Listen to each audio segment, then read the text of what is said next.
It's not.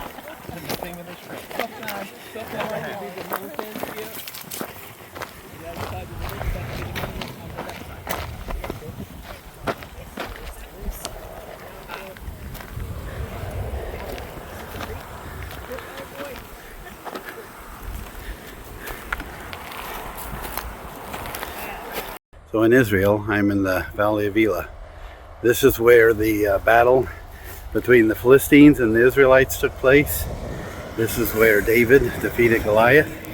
And it said, scripture talks about there being a creek where David picked out the stones. It's the only creek between the two mountains where the opposing armies were encamped. So that mountain there is where the Philistine army was.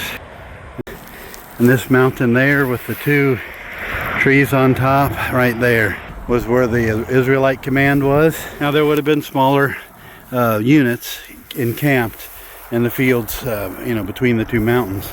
But remember the story that they decided, okay, let's have one soldier from each army fight. Whoever won would, that army would win. The others would be taken into slavery.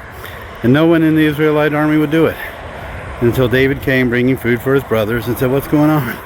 And he volunteered, and Saul said, no, you can't do it. You know the story. But he came down, and this is the creek. This is the creek where he came down to, picked up 5 small stones, put them in his pouch, and when Philistines started coming toward him, there was that ridicule and all that back and forth. But when Goliath started coming, scripture says that David hurried toward the Philistine, toward Goliath. So it was when the Philistine arose and came and drew near to meet David, that David hurried and ran toward the army to meet the Philistine. Then David put his hand in his bag and took out a stone, and he slung it and struck the Philistine in his forehead, so that the stone sank into his forehead, and he fell on his face to the earth. So David prevailed over the Philistine with a sling and a stone, and struck the Philistine and killed him. But there was no sword in the hand of David. Therefore David ran and stood over the Philistine, took his sword and drew it out its sheath, and killed him, and cut off his head with it.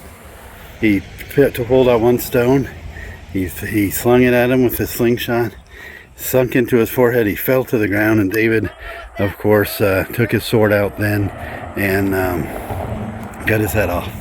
So with that story, we know what David was making the point of was that he did not need a sword to defeat his enemy, but he went to defeat the enemy with a slingshot and a stone, and with the power, and the power of the Lord was his big key. When the power of the Lord, he defeated Goliath. So we just need to remember that, in the power of the Lord, whatever you're facing, whatever giants you're facing, we can defeat them in the name of the Lord, and the power of the Lord. Because it's the same God that helped David that helps us every day in the power of the Lord.